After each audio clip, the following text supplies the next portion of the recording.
कहानी खूनी जंगल का रहस्य। चार घनिष्ठ मित्र राहुल, सौरभ, नेहा और काव्या एक दूसरे के बिना नहीं रह सकते थे। उन्होंने मिलकर स्कूल की पढ़ाई की थी, कॉलेज में भी साथ थे और अब एक अद्वितीय एडवेंचर की खोज में थे। वे अपनी रोजमर्रा की जिंदगी से ऊब चुके थे और कुछ रोमांचक करना चाहते थे। एक दिन उन्होंने तय किया कि वे एक रहस्यमय जंगल में ट्रेकिंग के लिए जाएंगे, जिसे लोग खूनी जंगल के नाम से जानते थे।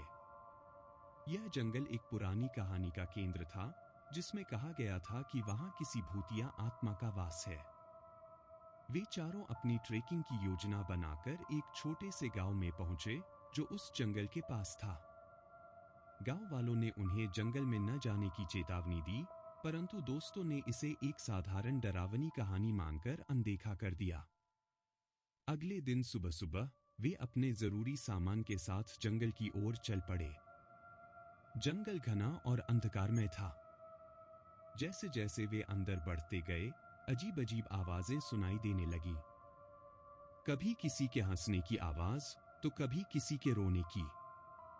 राहुल ने सोचा कि ये सब उनकी कल्पना का हिस्सा है, लेकिन नेहा और काव्या को एक अजीब सी बेचैनी हो रही थी। चलते चलते उन्हें जंगल के बीचों बीच एक पुराना मंदिर दिखाई दिया।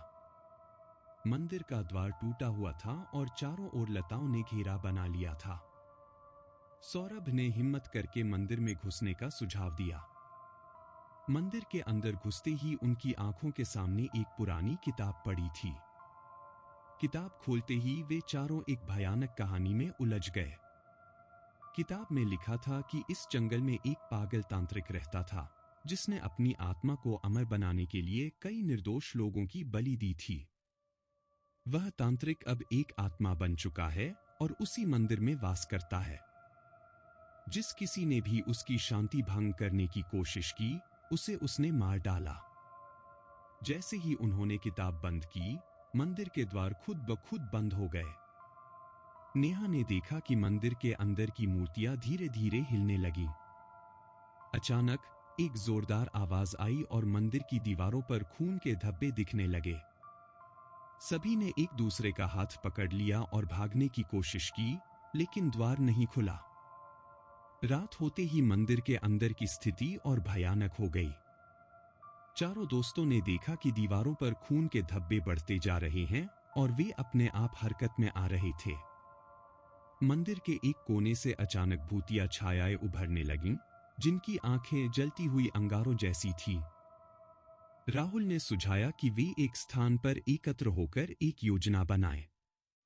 उन्होंने तय किया कि वे अलग अलग दिशा में जाकर मंदिर के रहस्य को सुलझाने की कोशिश करेंगे। नेहा और काव्या मंदिर के अंदर की मूर्तियों की जांच करने लगीं, जबकि राहुल और सौरभ ने मंदिर के पीछे के कमरे की ओर रुख किया। नेहा और काव्या ने देखा कि मूर्तियों की आंखें उनकी हर हरकत को देख रही थी।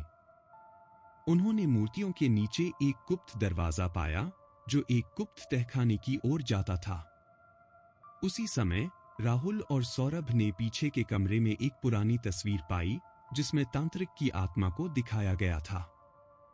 तस्वीर के पीछे लिखा था कि तांत्रिक की आत्मा को शांति देने के लिए एक विशेष यज्ञ करना होगा। चारों दोस्तों ने मिलकर गुप्त तहखाने में जाने का फैसला किया। तहखाने में उन्हें एक यज्ञ कुंड मिला, जिसके चारों ओर तांत्रिक के द्वारा बलि दी गई आत्माओं की भूतिया छायाएं मंडरा रही थीं।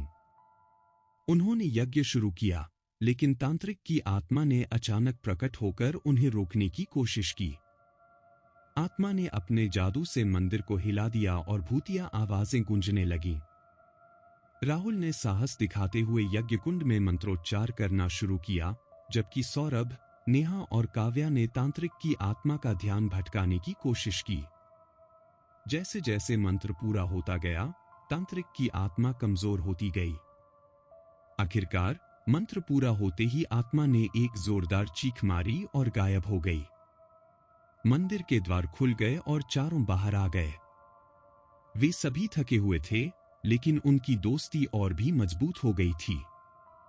उन्होंने गांव लौटकर सभी को अपनी कहानी सुनाई और गांव वालों ने उनकी बहादुरी की प्रशंसा की।